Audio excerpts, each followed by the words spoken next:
Assalamualaikum warahmatullahi wabarakatuh. Berjumpa lagi dengan Alif Production.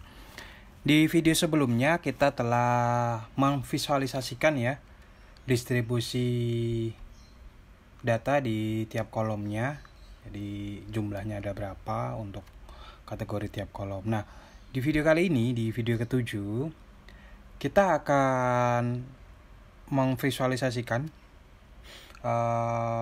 korelasi antar variabel ini dengan variabel yang bernama attrition atau recent itu. Apakah berpengaruh?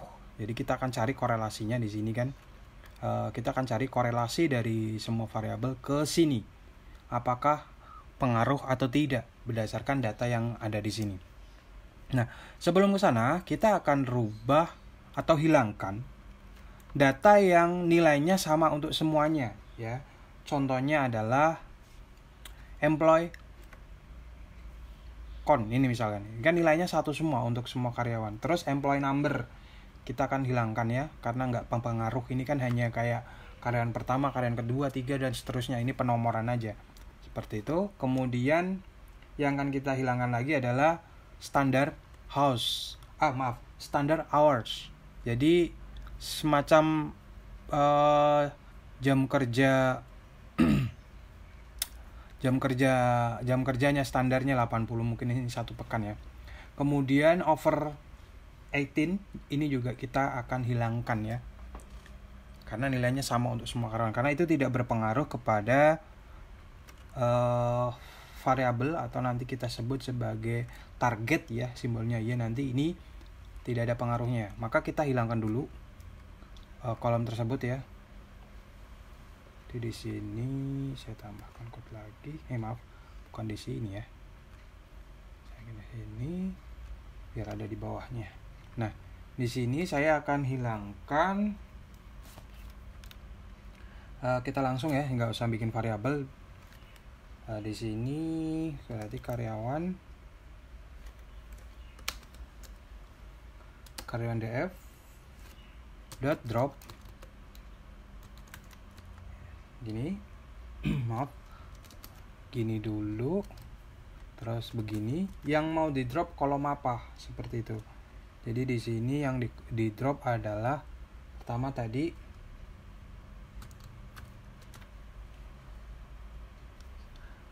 employee count, berarti employee begini count, kemudian number ya, employee number ini, kemudian over 18. Satu lagi adalah standard hours.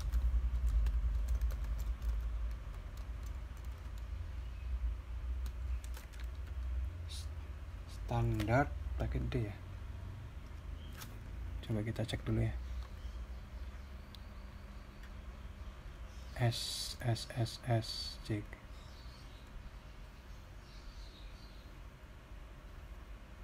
Standard hours. Ini kita copy aja deh. Standard hours. Standard hours, maaf. Salah penyebutan, mohon maaf, bukan lidah orang Inggris soalnya. Oke. Ada 4 ya, employee count, employee number, over 18, and standard hours. Nah, di sini yang dihapus itu kolom ya. Kalau kolom itu aksis 1, kalau aksis 0 itu baris. Ini kita hapus kolom. Kemudian karena ini tidak kita simpan di variabel, biasanya kan kalau kita dalam simpan variabel, misalnya karyawan DF sama dengan terus karyawan DF drop, nah itu simpan di variabel. Kalau kita tidak mau ada variabel seperti itu, kita simpan di langsung in place, langsung menggantikan, maksudnya gitu ya.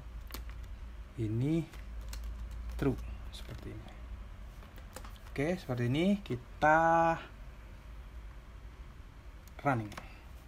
Oke, sudah. Kalau sudah, kita akan cek karyawan DF, kita Ctrl Enter. Employee count ya. No, kolomnya kan sesuai ke huruf biasanya. DE ya, sudah nggak ada ya, employee count ya. Sudah kita hapus. Nah, sekarang kita akan visualisasikan hubungan korelasi antar variabel dengan variabel attrition, kita akan pakai visualisasi menggunakan heat map punyanya Seaborn. Nah, di sini heat map itu kalau kita terjemahkan ke dalam bahasa Indonesia itu ya lucu sih sebenarnya. Heat map artinya map panas gitu ya. Jadi Seaborn itu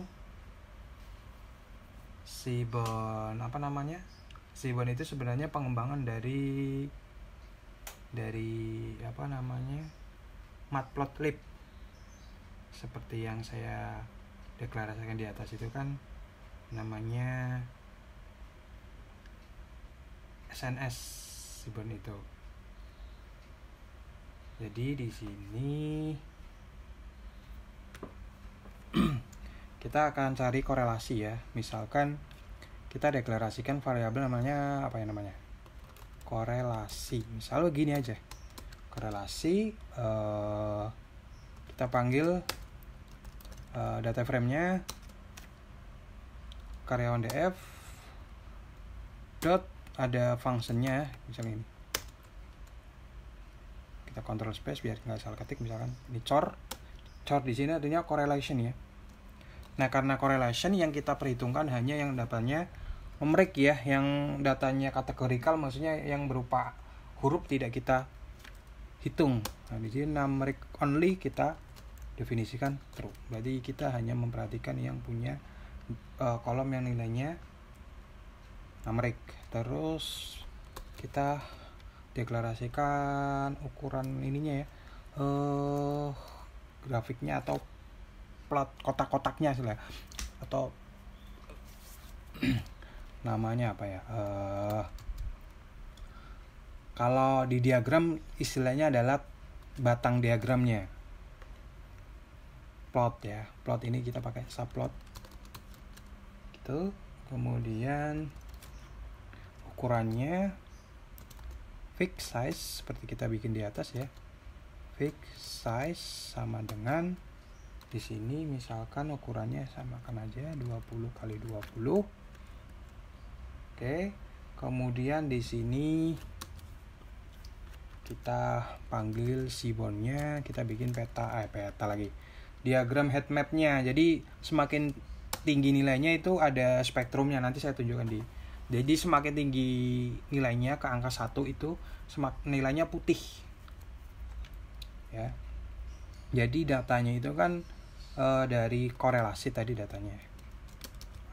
Korelasi. Ini kemudian di diagramnya itu mau dikasih annotation enggak, maksudnya angka enggak. Anot ya. Ini annotation kasih true. Jadi biar kita tahu angkanya langsung di tabelnya itu. Gitu. Kalau sudah kita running, kita akan lihat. Nah, seperti ini datanya. Jadi semakin tinggi itu nilainya 1. Nah, di sini. Ini kok 1 ini apa?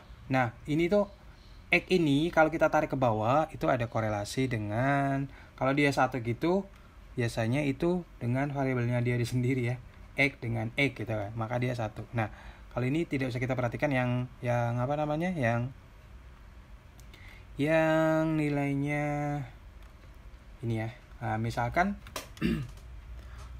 yang nilainya gede-gede misalnya ini nih X 0,51 nih ya, ini akan berkorelasi misalkan dengan ini, akan korelasi X itu dengan di bawahnya itu. Bentar, saya luruskan dulu.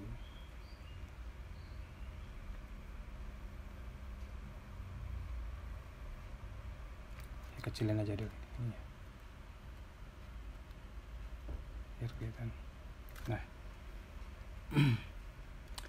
X di sini misalkan ini adalah 0,51 ya. 0,51. Berarti misal kita hitung 1 2 3 4 5 6 7 8, 9 ya.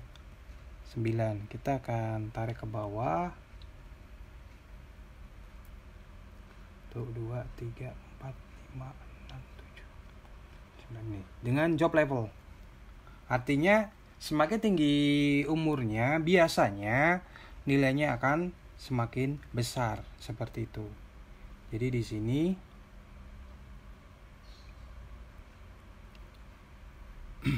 nilainya ada korelasinya. Nah, yang ingin saya perhatikan di sini adalah hubungan antara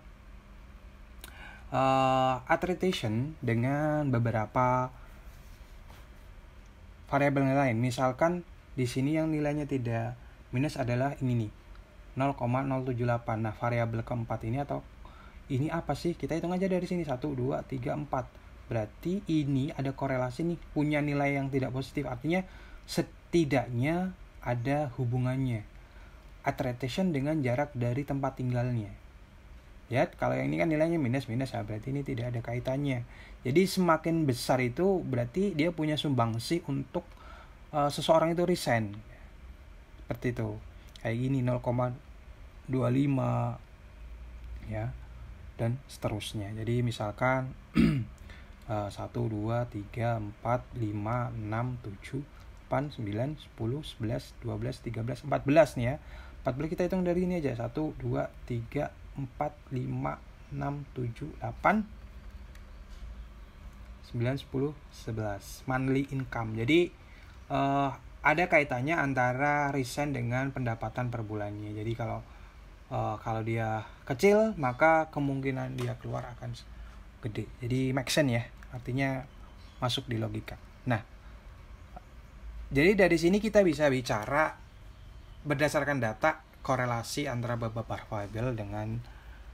variabel dengan tingkat resign, seperti itu. Jadi enak kita menyampaikan, enak kita analisnya enak. Nanti kita akan bikin diagram yang berbeda, misalkan di usia berapa misalkan karyawan kita resign, atau di job level apa karyawan kita kemungkinan resignnya besar. Seperti itu yang bisa saya jelaskan, teman-teman. Jika ada pertanyaan, teman-teman silakan bertanya di kolom komentar. Sekian, wassalamualaikum warahmatullahi wabarakatuh.